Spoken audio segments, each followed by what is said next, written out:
Indonesia adalah negara maritim super besar, terdiri dari ribuan pulau, wilayah laut sangat luas yang bila dibentangkan dari barat ke timur, panjangnya setara jarak dari Teheran hingga London.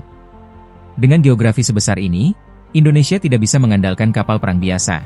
Indonesia membutuhkan kapal perang modern, berdaya pukul besar, dan mampu beroperasi di medan laut yang kompleks. Kita tidak terikat aliansi militer dengan Amerika Serikat maupun Cina, sebuah keputusan berani yang mengedepankan kedaulatan. Tapi itu juga berarti, kita harus benar-benar mandiri, tidak boleh tergantung pada kekuatan besar, dan tidak boleh mudah dipengaruhi. Karena itu, membeli sistem senjata utama dari negara ketiga yang netral, teknologinya maju, dan punya reputasi adalah keputusan strategis yang tidak bisa ditawar. Contoh konkret adalah kerjasama dengan Turkiye dalam pembangunan Frigat Merah Putih. Di jantung kapal ini tertanam radar AESA Cheng 350N, sistem radar generasi baru dari Aselsan, bekerja di pita X-band, dibangun dengan teknologi gallium nitride yang merupakan teknologi terbaru dan terbaik. Lebih dari itu, Aselsan dari Turkiye sudah terbukti berkelas dunia. Mereka bahkan memasok TR modul untuk radar global populer Smart SMK-2 milik Thales. Ini menunjukkan kemampuan teknis Aselsan tidak sekadar janji, melainkan diandalkan oleh raksasa industri pertahanan Eropa.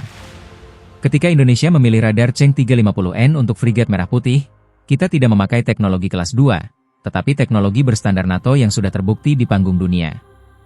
Radar X-band AESA seperti Cheng 350N ideal untuk mendeteksi target kecil, cepat, dan rendah, termasuk rudal jelajah, drone, helikopter, maupun kapal permukaan kecil. Dengan jangkauan instrumented hingga 250 km dan coverage 360 derajat, radar ini memberi kesadaran situasional tingkat tinggi, sangat sesuai dengan kebutuhan kapal frigat modern di jalur laut Nusantara. Bagi yang bertanya, kenapa tidak pakai radar 350 km atau lebih? Jawaban sederhana, bahwa dalam perang laut, deteksi kapal permukaan dibatasi horizon yaitu sekitar 30-40 km. Radar berjangkauan jauh berguna untuk early warning terhadap pesawat udara rudal jelajah. Tetapi untuk kapal permukaan, 250 km sudah lebih dari cukup.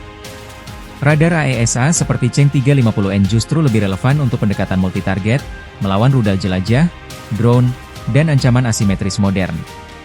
Indonesia beruntung, melalui kerja sama strategis dengan Turkiye, kita mengadopsi solusi radar dan sistem perang laut kelas dunia, yang dianggap layak bahkan oleh negara-negara maju. Ini bukan soal sekadar upgrade alutsista, tapi soal kedaulatan, kemandirian, dan pertahanan nasional jangka panjang. Kalau Anda menilai bahwa Indonesia pantas disebut negara maritim besar, maka sudah saatnya kita punya alat perang maritim yang benar-benar sepadan. Frigat Merah Putih dilengkapi Cheng 350N adalah sinyal ke seluruh dunia bahwa Indonesia sangat siap menjaga kedaulatannya. Turkiye adalah salah satu dari sangat sedikit negara yang mampu menyediakan paket alutsista lengkap untuk kebutuhan kedaulatan Indonesia. Dari rudal pertahanan pantai, MLRS jarak jauh, kendaraan lapis baja, sistem pertahanan udara berlapis, hingga kapal perang, torpedo, rudal anti kapal, drone tempur, munisi presisi, radar canggih, dan bahkan satelit militer. Semuanya tersedia dalam satu ekosistem tanpa embargo, tanpa tekanan politik, dan tanpa ketergantungan pada kekuatan besar. Dengan Turkiye, Indonesia bisa membangun kekuatan tempur darat laut udara yang mandiri, modern, dan benar-benar fokus pada kepentingan nasionalnya sendiri.